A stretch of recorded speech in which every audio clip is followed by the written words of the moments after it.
गुरुर्ब्रह्मा गुरुर्विष्णु गुरुर्देवो महेश्वरा गुरुर्साक्षात् परब्रह्म तस्मै श्री गुरुवे नमः।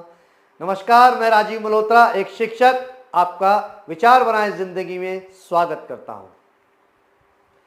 गुरु गोविंद दो खड़े काके लागू पाए, बलिहारी गुरु आपने गोविंद दियो बताए। जब कोई व्यक्ति जन्म लेता है तो उसके पहले 5 साल बहुत महत्वपूर्ण होते हैं और हमारे जीवन में पहला शिक्षक और शिक्षिका हमारी माता ही होती है और वो माता ही हमें मातृभाषा सिखाती है। पितृभाषा क्यों नहीं सीखते? क्योंकि पितृभाषा को कोई अस्तित्व ही नहीं है। इसलिए हमें अपनी माता का सम्मान करना चाहिए, क्योंकि जीवन देने वाली और जीवन सिखाने वाली ये माता ही है। अगर ये माँ ही ना होती तो हमारा अस्तित्व ही भी ना होता। तो हमारी पहली शिक्षिका हमारी माँ है। इसलिए इस वीडियो को यहीं रोककर आप अपनी माँ के चरण स्पर्श करिए, उनको गले लगाइए, उनको धन्यवाद कीजिए कि हे माँ, तूने हमें अच्छे संस्कार दिए, इसका बहुत बहुत धन्यवाद। मातृ देवो भव, पितृ देवो भव और आचार्य देवो भव। चाणक्य ने कहा था कि शिक्षक कभी साधारण नहीं होता, प्रलय और निर्माण दोनों उसकी गोद में पलते हैं। शिक्षक वो मशाल है और शिक्षक वो मिसाल भी है जो स्वयं के प्रकाश से पूरे ब्रह्मांड को प्रकाशमान करता है। शिक्षक 2 प्रकार की शिक्षा देता है, एक है जीविका शिक्षा और दूसरी जीवन शिक्षा। जीविका शिक्षा, आप डॉक्टर बने, इंजीनियर बने, लॉयर बने, बिजनेसमैन बने, कुछ जीवन चलाने के लिए आपको जीविका शिक्षा लेनी है, पर ताउम्र जीविका शिक्षा के साथ साथ जीवन शिक्षा भी एक शिक्षक ही देता है कि हमें जीविका के साथ साथ जीवन को कैसे चलाना है, किस रास्ते पर चलना है, पथ से दृष्टि ओझल नहीं करनी। आज हम उन लोगों की बात करेंगे जिन्होंने अपने गुरु की मानी, जिन्होंने अपने गुरु का आदर किया, जिन्होंने अपने गुरु के प्रति समर्पण भाव दिया, जिन्होंने अपने गुरु के प्रति आत्मसमर्पण कर दिया। आज हम उन्हीं लोगों के बारे में बात करेंगे। सबसे पहले सचिन तेंदुलकर जी। सचिन तेंदुलकर जी जिनके गुरु रमाकांत आचरेकर जी हैं। रमाकांत आचरेकर जी के ही मार्गदर्शन में आज सचिन तेंदुलकर क्रिकेट का भगवान माना जाता है। अगर गुरु की कृपा ना बरसती तो आज वो क्रिकेट का भगवान नहीं जाना जाता। गुरु की मानी तो एक साधारण सा बालक चंदू, जो कि अपने गुरु चाणक्य की कृपा से, महान चाणक्य की कृपा से चंद्रगुप्त मौर्य बन गया, मौर्य वंश की स्थापना कर दी, सिर्फ और सिर्फ अपने गुरु चंद्रगुप्त मौर्य की वजह से। चंद्रगुप्त मौर्य की वजह से ही एक सम्राट अशोक महान कहलाए। ये गुरु की ही कृपा से, गुरु के प्रति आत्मसमर्पण से, गुरु के प्रति निष्ठावान से यही इन लोगों ने इतिहास रच दिया। जब गुरु का नाम आता है, गुरु द्रोण का नाम आता है, जब भी शिष्यों का नाम आता है, अर्जुन का नाम आता है। इतने सारे शिष्य थे, सारे अर्जुन क्यों नहीं बन पाए? क्योंकि अर्जुन के जैसी निष्ठा गुरु के प्रति किसी की नहीं थी। और गुरु और शिष्य की परंपरा जब जब मानी जाएगी, गुरु द्रोण और अर्जुन दोनों को नाम लिया जाएगा। जिसने अपने गुरु की मानी है उसी ने इतिहास रचा है। एक छोटा सा बालक, दिल्ली में मध्यम वर्गीय परिवार में पलने वाला बालक, जो राजकुमार शर्मा जी के सानिध्य में अपनी शिक्षा ग्रहण करता है, और वही बालक आज विराट कोहली के नाम से जाना जाता है। ये क्या है? गुरु की मानी तो लोगों ने भी जानी कि इतिहास लिखने वाले कुछ अलग काम नहीं करते, सिर्फ हर काम अलग ढंग से करते हैं। लता मंगेशकर जी जिनके गुरु और पिता स्वर्गीय श्री दीनानाथ मंगेशकर जी के सानिध्य में संगीत की शिक्षा ग्रहण करी, और संगीत की शिक्षा ग्रहण करी और उसके पश्चात ही गुरु के आशीर्वाद से 30,000 गाने का वर्ल्ड रिकॉर्ड उनके नाम है। 6 देशों से उनको डॉक्टरेट की उपाधि प्राप्त हुई है। और आप जानकर हैरान रहेंगे, पूरे जीवन काल में लता मंगेशकर जी सिर्फ एक दिन विद्यालय गई थी। सोचिए, ये गुरु की ही कृपा से हुआ है कि गुरु ने कहा ये संगीत ताउम्र अपने साथ रखना, ये तुम्हारा जीवन बदल देगा। और लता मंगेशकर जी ने ऐसा ही किया और आज 30,000 गाना गाने का रिकॉर्ड उनके नाम है। जब स्वामी विवेकानंद दर दर भटक रहे थे, कभी इस गुरु के पास जाते, कभी उस गुरु के पास जाते, कभी इस संत के पास जाते, कभी उस संत के पास जाते, पर उनको असली गुरु नहीं मिल पाए। एक दिन वो परमहंस जी के दरवाजे पर खड़े हुए और दरवाजा खटखटाने लगे। तो परमहंस जी बोलते हैं, कौन है? स्वामी विवेकानंद जी कहते हैं, मैं यही जानना चाहता हूं मैं कौन हूं। परमहंस जी कहते हैं, बता किस लिए आया है?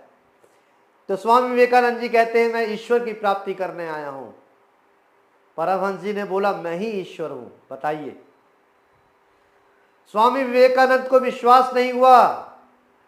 ये साधारण सी बात है, कोई भी अगर गुरु कहे मैं ईश्वर हूं तो विश्वास नहीं होता, स्टूडेंट विश्वास नहीं करता। ऐसे ही स्वामी विवेकानंद जी भी ने कहा कि मैं नहीं मानता कि आप ईश्वर हैं। परमहंस जी ने कहा, बैठ मेरे सामने।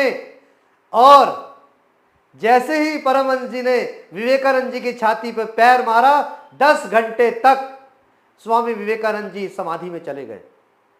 जब वो समाधि से उठे तो उनको लगा कि पूरा ब्रह्मांड घूम रहा है। उस दिन से स्वामी विवेकानंद जी ने स्वामी परमहंस जी को अपना गुरु मान लिया और उसी के बाद वो स्वामी विवेकानंद कहलाए।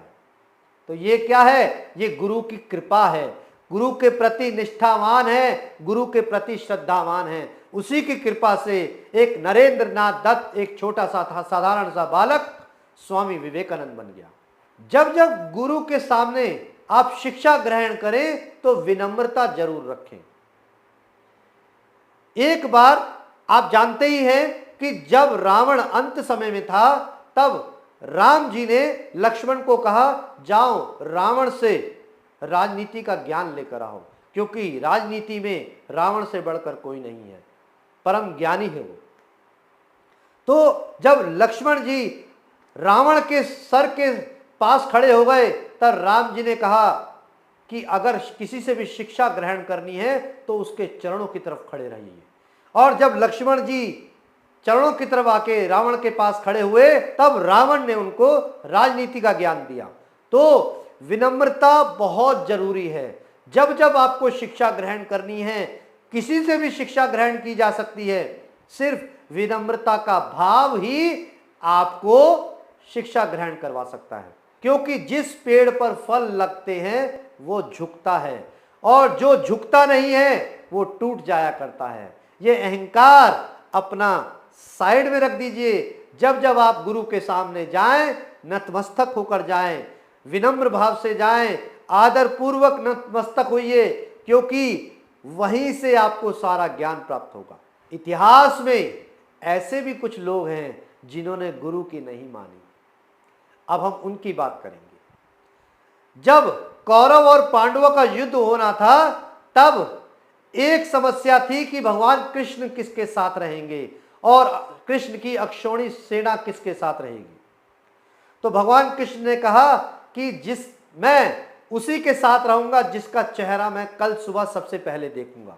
अब कौरवों और पांडवों में दोनों में एक प्रतियोगिता हुई कि दुर्योधन पहले कृष्ण के सामने जाएंगे या अर्जुन पहले कृष्ण के सामने जाएंगे। जब सुबह हुई तो दोनों एक साथ भगवान कृष्ण की ओर चल दिए, क्योंकि दुर्योधन शुरू से ही अहंकारी रहा है। तो भगवान कृष्ण के सिरहाने जाकर खड़ा हो गया और चरणों की तरफ अर्जुन खड़े थे। और आप जानते हैं, जब सुबह उठते हैं तो सबसे पहले हम चरणों की दिशा में की तरफ ही देखते हैं। और जब भगवान कृष्ण ने सबसे पहले अर्जुन को देखा तो अर्जुन को कहा, अर्जुन भगवान कृष्ण तुम्हारी तरफ होंगे। और दुर्योधन को कहा, दुर्योधन क्योंकि तुम मेरे सराहने खड़े थे इसीलिए तुम्हारे को मेरी अक्षौणी सेना मिलती है।